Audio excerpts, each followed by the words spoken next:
is Brooke from the Junk Parlor.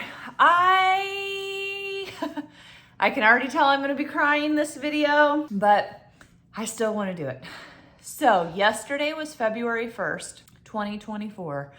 It would have been my son's 18-year birthday. So he would be a senior, which is crazy. I don't know why, but having a second senior makes me feel old. I didn't have time yesterday to share with you a little bit about our story, so I wanted to take a moment to do that today.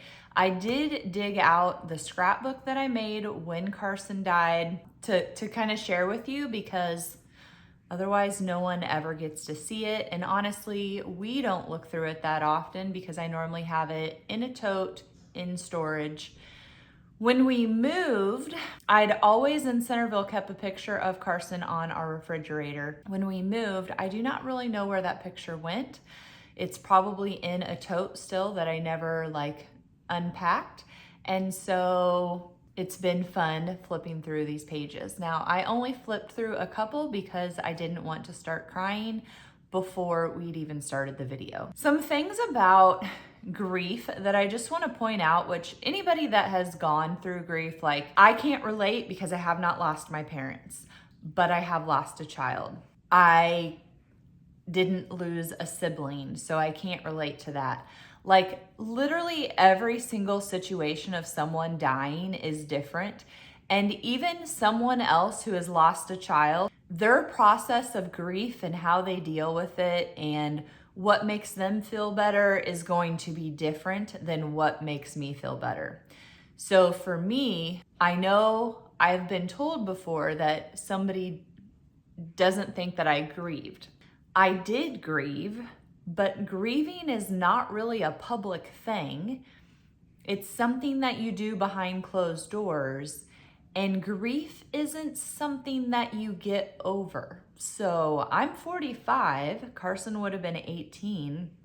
When I'm 65, it's still gonna bring me to tears. And that is not because I didn't grieve, that is because grief is a continuous process. I feel like somebody had explained it at one time as a roller coaster of emotions. So some days everything is really hitting your heartstrings, and other days you can talk about his death or the situation and it doesn't make you want to cry.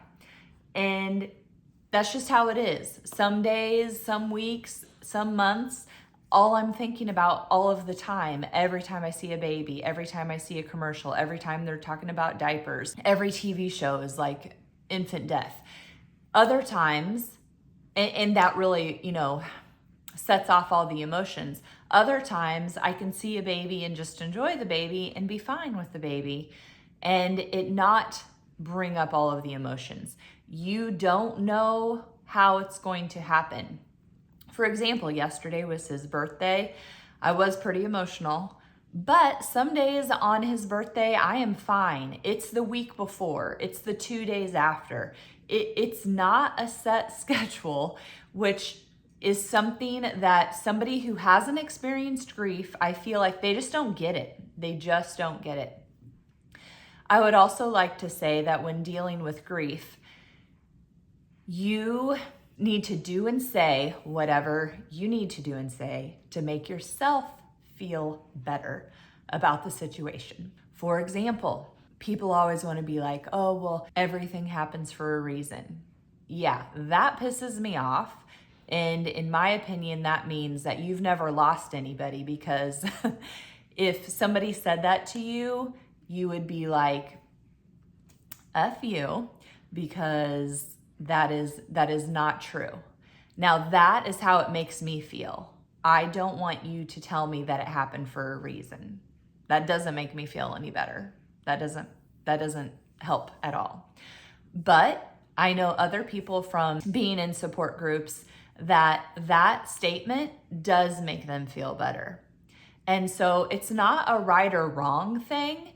It's just whatever you need to tell yourself to feel better about the situation. Just something to think about. For me, I know that there is nothing that I could have done to change the outcome. All of our doctor visits were normal. The heart rate was always normal. The ultrasound was fine. I was 9 months pregnant. It wasn't my first child, etc., etc. I know when he died because I had a sharp pain and something felt different, and I didn't feel him move after that. And so I know that's when he died, the evening before I delivered him. If I had done the count your kicks thing, that wouldn't have made any difference, because he was kicking and moving and behaving normally until he wasn't. So even if when I had that weird pain sensation, when hindsight's 2020, like that's when he died, even if I had known that he was dying or he died right then, and I had Matt cut me open right there in the living room floor, he would have still been dead. Like, nothing was going to change that situation because there was nothing leading up to it. So knowing that, yeah, that definitely makes me feel better, because I didn't do anything wrong. My doctor didn't do anything wrong. There really is no one to blame. It just happened. Does it suck? Yes, but it just happened. So that is what I tell myself, and that makes me feel better. It also makes me feel better to talk about it to strangers, probably more so to strangers than to people I know. I don't really know why that is, but I feel like people who are with me, they don't want to talk about it. And when you are introducing yourself to someone new, how many kids do you have? I have 3 at home and 1 in heaven. I have 4 kids. Oh, where are they? Then you get into that conversation. We had 3 kids, but 1 has passed away. Whatever. It seems like more of a normal conversation to a stranger than it does sometimes to people that you are friends with and know, which is sad. But it is therapeutic to talk about it, because sometimes you just need to cry. Like in life, forget about grief just in general. Like for me at least, sometimes it's good to watch a tearjerker just because it's good to let those bottled up emotions out. It is therapy for me to talk about it. Now, I used to be a high school family consumer science teacher, and when Karson died, I was a high school family consumer science teacher at Park Hill in Kansas City. And every year after that, like when I'm introducing myself and talking to the kids at the beginning of the school year, or I would teach child development, or we did a lot of family relationships and expressing emotions and those types of things. So I would bring it up and talk about it to the class. Whether I cried or not, I would still talk about it. That was therapy for me. When I stopped teaching though, then it was like, I don't have anybody to tell my story to. So I have found that I need to share at least once a year, because it helps me feel better. When Karson died, the internet was a thing, but it was like just starting to be a thing. I don't think I even had a cell phone. It was 2006. So do I wish I had been on Facebook? Kind of I do, because I think that it would have been a nice way to express myself and to tell my story. There was a platform, and it's in this book somewhere, so we'll have to see what it was. But basically just like when you post an obituary, and then people can give you loving thoughts and virtual hugs. And that was also very therapeutic for me. When we moved from Centerville, I did go through all of Karson's cards that I had kept for 16 years. And I did throw them away. I don't feel bad about that. Again, with the grieving process, you need to do what you need to do to feel better. When we were in Centerville, his headstone is in Centerville. We maybe visited once a year, maybe more than that, but we did not go all the time. That was not a place that made me feel better.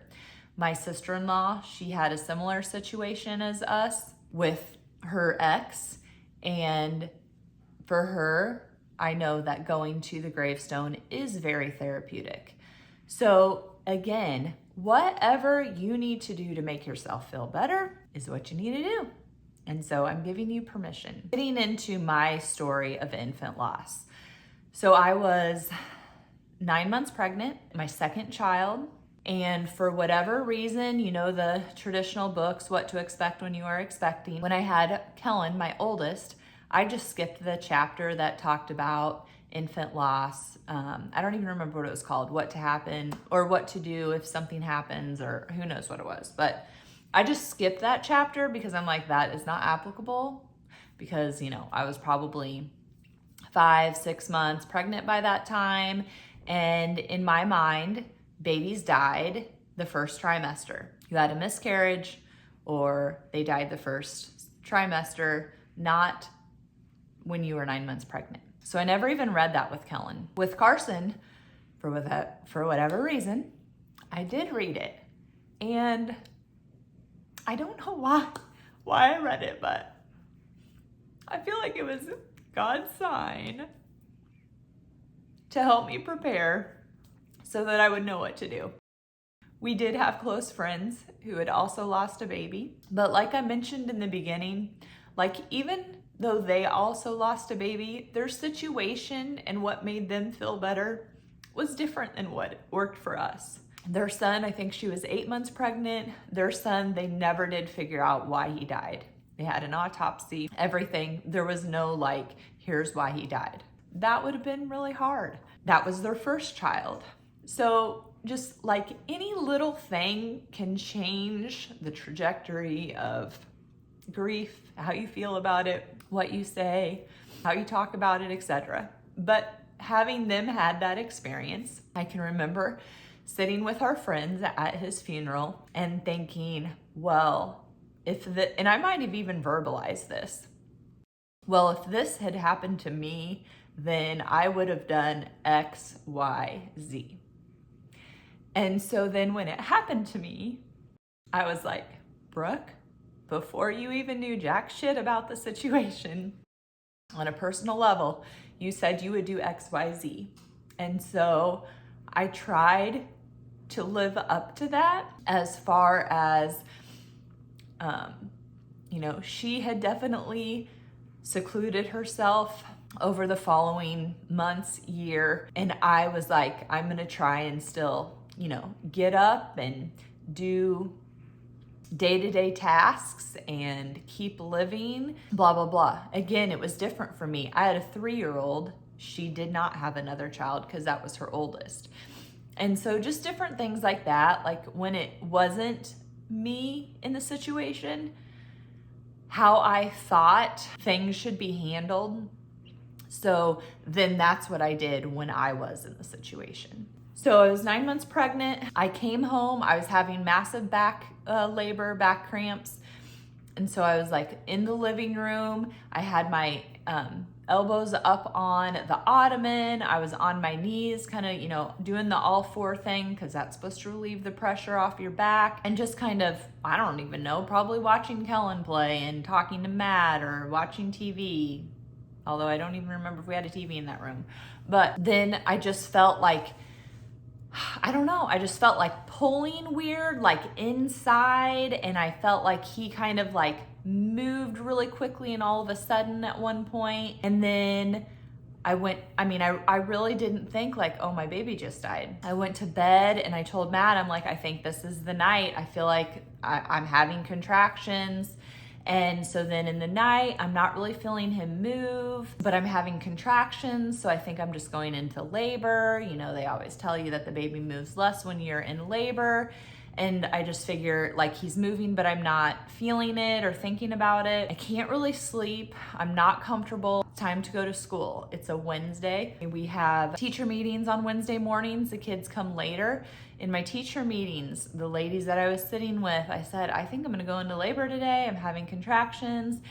And I'm also emailing on the computer a girlfriend that I went to high school with, and she was pregnant also. And I don't remember exactly what I said, but basically like, I think I'm having contractions. And then like longer into the day, like after I'd had first period, maybe I had free period second hour, I'm just like, I'm gonna go to the doctor because I don't know. I just felt like something wasn't right. Like I hadn't felt him move. If I'd felt him move, I hadn't realized I'd felt him move. I wasn't sure if he was moving. I was having kind of contractions, but not like super, super painful. I called the doctor's office. They said, yeah, come on in. I go in. They set me down. The nurse does the ultrasound, or not the ultrasound. She does the Doppler or whatever to hear the heartbeat, and she can't find the heartbeat.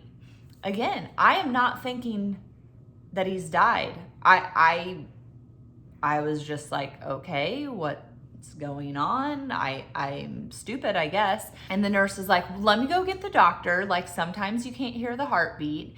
And in my mind, I'm thinking, how the hell can you not hear the heartbeat? I mean, like my entire belly is a baby. How can you not hear the heartbeat? Again, I'm not crying anything at this point. And the doctor comes in and she can't find the heartbeat either. They have an ultrasound in the office, although like typically they would have sent you somewhere else to get the ultrasound because their ultrasound was crappy, but they had me go there just so if they could see anything. And then basically they're like, the baby is dead. I don't remember exactly what they said. Asked me if I wanted to call my husband. I tried to call my husband. He is also a teacher. He is at Park Hill South. And they can't get a hold of him. I don't even really remember after that. They couldn't get a hold of him because he was in the bathroom. And I don't remember if I just said like, he needs to come to the hospital. I don't remember what I said. I don't even remember if I talked to him, by the end of it. He eventually showed up. The nurse sat with me until he came. She was probably crying more than I was because I think I was still in shock. Like, how can he be dead? Like, literally, how can he be dead? I really feel like the entire time anybody in that situation, you're thinking, the doctor's probably wrong. I'm gonna deliver him. He's gonna be fine. This was just a mistake. They said, like, do you want to stay pregnant, go to your due date? Do you want to go home for a couple days or a week? Do you want to go get induced? And in my mind, I'm thinking, who the hell would stay pregnant, walking around, living their life or crying at home or whatever? No, I want to go get induced. Because I'm bawling and Matt's crying, they walk us out the back of the office so that none of the pregnant women in the front of the office see us crying, especially with my big ass belly. So we go over to the hospital. We call our parents. Everybody comes to town. I get induced. We have the baby, and the delivery doctor, who's just one of the girls that was on rotation, who I had met during our visits, she was also pregnant. And so then I felt terrible for her having to deliver my stillborn. She delivered him, and then she held up the cord, and his cord, so probably like the size of your finger, was knotted. So she said, and the knot was the same size or smaller than the cord because he had cinched it off so tight to cut off his circulation. She said more than likely, or maybe the doctor did later when I went and talked to my OB, probably did it when he was teeny tiny, got it in a loop, and then just as he'd gotten bigger and moved around, it just got tighter. Or it didn't even get tight until it got tight and killed him. You don't know. And so I was thankful that we knew why he died, having known how my friends felt, not knowing why their son died. And really it was just bad luck. It was bad luck. I got into scrapbooking, I would say probably right before Karson died. And so for me, making this scrapbook was therapy. I do still have the pregnancy test. It's just not sticky to the page anymore. I talk about how we had our first appointment. Our due date was February 25th. I talk about how I was going to tell Matt that we were expecting, even though we were trying.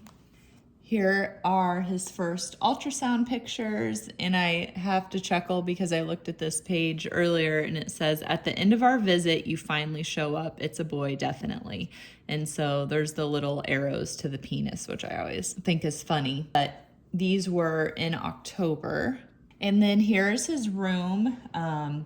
We had gotten the letters to spell out Karson. So a lot of this stuff was hand-me-downs from what we had for Kellen.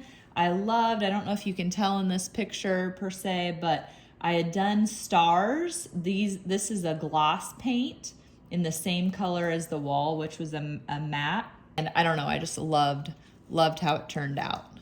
This was a baby shower that my girlfriend Chrissy had for us, and lots of pictures. Here was a little game we played. More baby shower pictures. And then here is the story when I was around 12 weeks pregnant when I felt you move for the first time. Too early according to the books, but it was such an assuring feeling. We already had the furniture in your room set up and ready to go even before we got pregnant. Around Thanksgiving, Kellen and I attended a big sibling class, and he got a new book, The Big Snow, which we still have. And Jackie, the nurse, said she was very impressed with how well he did, as he was too. Over Christmas break, we painted stars on the wall like I was just talking about. Chrissy had the party and made the cake. So yes, during second block plan, I called the doctor's office first thing, and the nurse told me to come in and get a stress test. As I'm going, I'm thinking to myself that I'm just paranoid and this is stupid for going. When Tina calls me in to get hooked up, she weighs me and we walk down the hallway, and I tell her again that I wasn't feeling any movement and that I was probably going into labor and had gotten a bad thought into my head and needed to get rid of it. She hooked me up to the contraction monitor but couldn't find the heartbeat. I put my hand on her shoulder and told her she was starting to freak me out. She didn't look too worried, and she said she was going to get someone else. A few tears, but I thought everything would be fine. You would be fine. Then Dr. Hartung came in and said, I'm not even going to ask how you're feeling because I know not well. Then I really started getting scared. The nurse really couldn't find your heartbeat. The doctor tried. She found something fast and faint. There was hope. But after checking my pulse, realized my heart was racing like yours would have been. I said, can I call my husband?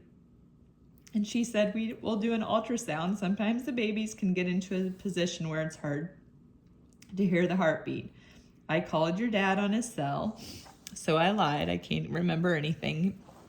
We did have cell phones. I couldn't remember South's phone number, so I had to call Park Hill, and Denise gave it to me. I called South, and he wasn't in his office. I told Leslie that she needed to find him. She said, we can't. I said, you need to. She said, it's an emergency. She said, is it an emergency? And I said, yes. I waited and I waited. Minutes later, she asked, do you want to keep waiting, or do you want me to have him call you? Call me. Then Dr. Hartung takes me to the ultrasound. She gets the monitor on and no sound, nothing. Again, I wasn't sure if she just had the sound turned off or what, but the black thing on the screen that I thought was your heart wasn't moving. All of this happened in probably 30 seconds, and during that time, Matt called and I told him there's no heartbeat. The doctor held my hand and said, you're right, Brooke. There's no heartbeat. She said normally this late in pregnancy it's the cord, but they can't see the cord on the ultrasound, so they don't know until I deliver. She asked, do you think you want to go to the hospital and get induced, or would you like to go home and absorb this? Sometimes women will go home for a couple weeks before inducing.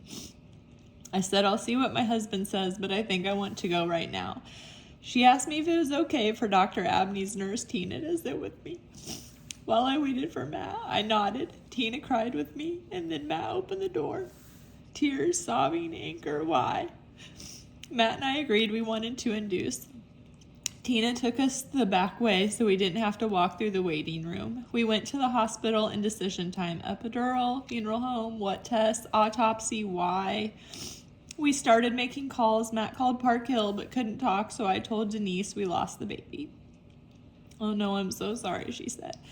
I asked her to tell Cheryl, and Cheryl could tell whoever and asked her to call South and tell them. Matt called his dad and I called mine. They gathered the troops and headed to Kansas City to be with us. I was dilated 1 and 70% effaced. They needed me to be 100% effaced before starting the Pitocin.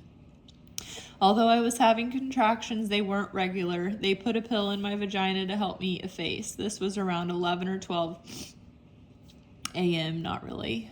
Yeah. 11 a.m., 12 p.m. We spent the day holding hands, talking, crying, hugging family. All the grandparents, Janie, Dave, Jody, Susan, Aunt Erin, Uncle Doug, Aunt Sue, all stayed with us. Uncle Chris and Aunt Kathy stopped in and took care of Kellen. At 6, they started the Pitocin. My evening nurse was Jackie from the sibling class. We went. We sent family home and then asked them to come back to see you. Just before midnight, you came. Labor was relatively easy and quick. I had natural labor just like I would have if everything had been all right. When you came out, Dr. Nichols laid you on my belly. You were beautiful and perfect. You looked a lot like your older brother, both of you just like your dad. I had kept a little hope all day that there was a mistake or would be a miracle that you would come out fine, alive. You laying on my belly felt so good. Your weight comforted me, but you weren't breathing. As you laid there, smushed-faced and vernix, no blood, there was some happiness. We got to see you and hold you, finally. But this would be the only time. I wish I would have held you longer. The family came in to hold you and say goodbye. Doug baptized you and took pictures. I wish we would have taken more. Then we said goodbye. I wish we would have held you longer. I went home the next day without you. Oh, it's hard to read that, but it's also, like I said, therapeutic. It's also interesting just to like my memory of it. Like I probably haven't read this for, honestly, I probably have not read this for 15 years, 20, well not 20 because it hasn't been 20, but I probably haven't read this for 15 to 18 years. This is the picture that we kept on the fridge. I don't know why his lips are so red. Everyone always asks that, but it must just be how the blood pools. And it's so weird to take a picture when you're so trained to smile for pictures in a situation like this. Mind you, Matt and I look like babies. But because of the What to Expect When You're Expecting book, I knew to take pictures. If I hadn't read that in the chapter, I don't know if I would have taken pictures. I don't know if I would have thought about taking pictures. Nowadays, it's common. I mean, there are literally photographers who that's what they do, is take infant loss photos, which is crazy to me. But that's not how it was when Karson died. So we got his hand prints and his feet prints, and they also made casts of his hands and feet. And I don't know if I have any pictures in here of that, but he was 7 pounds, 12 ounces, 13-inch head, and 21.5 inches long. So they did some professional ones on the cardstock because they definitely had a routine for babies who had died. We are lucky that Matt's uncle is a pastor. He married us, and so it was nice that he got to do the baptism. This, I think, is a chunk of hair. Here was the Jeff City paper, the Iowegian with his obituary. We just had a graveside service in Centerville, even though we were living in Kansas City. These crosses were attached to blankets that Matt's childhood church ladies had made. Flowers from the casket. I don't think I ever kept any. Their funeral was held on Friday, February 10th. We had family and out-of-town guests at Grandma and Grandpa McDaniel's house. We ate soup and Subway. At 2:30, we headed over to the cemetery. Alta Daniel stayed and watched the kids. Driving up, we were amazed at how many people showed up to be with us. We sat under a blue tent with you in a white casket, with a white spray and a few red roses tucked in. Your dad carried you. It was cold out, but not as cold as the Friday before when we came out to pick your resting place. The day the wind made it very cold. Uncle Doug officiated. It started out with flurries, then turned to sleet, and then back to sunshine, all within 20 to 30 minutes. We could feel you with us. We played red roses with you. We placed red roses with you. We hugged and cried with everyone. Your brother Kellen sat with Grandma Janie for a while and then wanted Grandpa Jody. By the end of the service, he was saying he was cold and went and sat in Uncle Chris and Aunt Kathy's van. Aunt Melissa and Uncle Joe locked their keys in their car, which she also fainted at my wedding, so we give her a lot of shit. And the sheriff had to come out to help. It made us all smile because your aunt also passed out at her wedding. And the alarm of the car they were in at Grandpa Dooley's funeral went off all the way home. There were balloons for the kids to release for you, but since it was cold, we took the balloons home. On Saturday before we left to come back to Kansas City, Grandpa Jody, Grandma Susan, Mom, Dad, Kellen, Aunt Erin, Chad went over to Grandpa's cow statue and released the balloons for you. I'd forgot about that. We stood and watched them until we couldn't see them anymore. We sent them to heaven to be with you. Here was his program, or whatever you call it. One of our neighbors who, even when we moved to Centerville after being in Kansas City, we'd always go trick or treat at her house. She made a satin blanket and embroidered Karson on it, and we buried him with it. Fall 2004, Matt was coaching for Park Hill South football team, and Kellen and I attended the game against Ray Peck. Their quarterback was named Karson with a C, Karson Kaufman. I want to look this kid up on Facebook. When we got home from the game, Matt and I both mentioned liking the name. From that moment, we knew you would be named Karson with a K to match your brother. We chose the middle name Wright after Matt's grandpa. Here are just some poems that I had added to a scrapbook. This was from Valentine's Day, from Jay Fraud. Aww, I wonder if Matt remembers this letter. Just saying how Matt was his teacher and he told everybody why he was gone. It may have not touched everyone in the room, but it certainly touched me. It almost made me cry. I think it was harder for me to intake what you said rather than you saying it. Every night I have been praying for you and hoping that you don't have a rough time. But when I saw your face today, I could tell you were so deeply depressed, especially since it was only 3 or so weeks away. I remember when you used to give us updates about the baby, quizzed us about the gender, and we were so proud of you for such a successful time. Again, I am very sorry, and I hope the rest of your Valentines don't go that bad for you. That was so nice of Jay, and I don't even remember that at all. And then with Karson, we decided Matt's older brother was doing photography for a hobby. And so we had pregnancy photos with him, and we didn't do that with Kellen. I mean, look how cute that is. Luckily, we had him pretty much right before Karson died. And this is a picture I share a lot. We have that one hanging in our bedroom. Oh, cheesin'. Matt looks like a baby.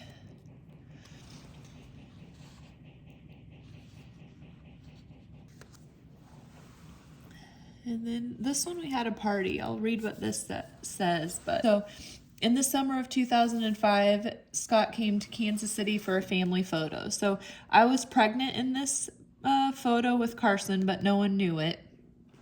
And then here, it'd only been a couple weeks beforehand. It was going to be a before and after shot where I was holding my belly and then holding the baby.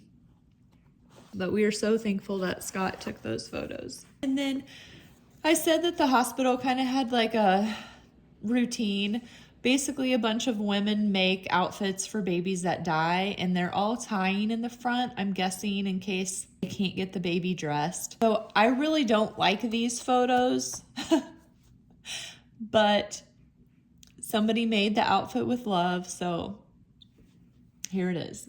I also had, here are the molds of his feet and hands, his ring that he had, all of his little straps. I had somebody make a shadow box in his memory, but I never did hang it up, and I do and don't feel guilty about that. But I've actually since taken all of this apart, and I have wanted to do something with his hands and feet. However, I haven't done that. And then here he is just in a little towel. And I'm showing you these pictures because that was one thing when my friend's son died. I was just curious. Like, the curiosity was, I don't know. I just really wanted to know what their baby looked like. So all the bruising, I don't know either. I'm guessing is from the puddling. And then you probably can't tell, but there's like almost blisters here in some spots. And that, I think, is just fluid getting under the skin because he was dead. I think that's a little mole on his butt, which all of my kids have little moles.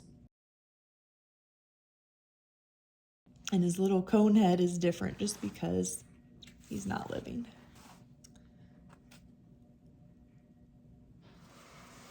This was some kind of page where I could post my story about infant loss. Like I said, I wasn't on Facebook or anything.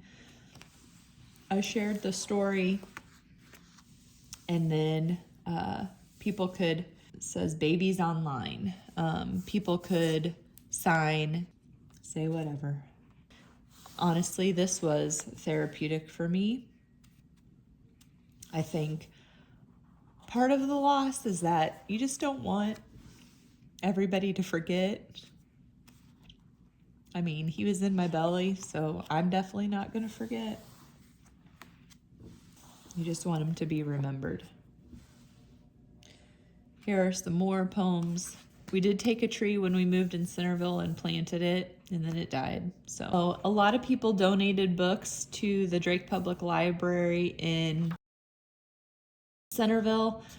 Way more than this, because we continued to do that, like, just as part of anniversary. And then we did do a scholarship with all of the money that we got in his memory. Matt was a wrestler at Central Missouri State University, or it's University of Central Missouri State now. They changed the name. And I was a wrestling manager for a couple years after we started dating, and I stopped playing softball. And so we did a scholarship there with all the money that we had left over after we paid for services. We really want to continue that scholarship. So it's been 18 years that the scholarship has been awarded. So that is very nice and special to our hearts.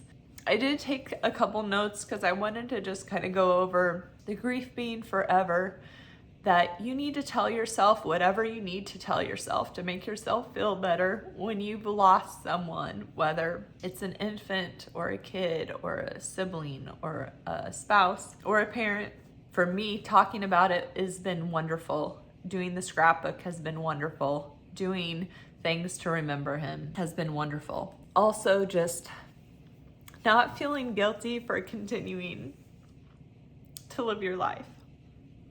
So when we came home from the hospital, I can remember we watched 40-Year-Old Virgin. And if you have seen that show, or if you have not seen that show, you need to see that show. But if you have seen that show, it's freaking hilarious. And maybe it was more hilarious because I hadn't laughed in a long time. And I can remember laughing, and if any of you like really know me in real life, I have a very loud and obnoxious laugh. And I was like a real laughing. I can remember feeling so guilty for that. So like, you're laughing because something's funny, and then you're crying because you just lost a child, and you're laughing, and you just lost a child. But I mean, I feel like I don't know if I would say I'm smart enough, but I'm smart enough to realize that that's, while that might be how I feel, it's stupid to feel like that because it's not like I'm never gonna laugh the rest of my life. But grief is going to have an impact on you the rest of your life. And it's not something that you can control. There are aspects of it you can control, but a lot of things you cannot control. And you just have to do the best that you can and do what you need to do in order to survive. Again, thanks for listening to me ramble and share my story.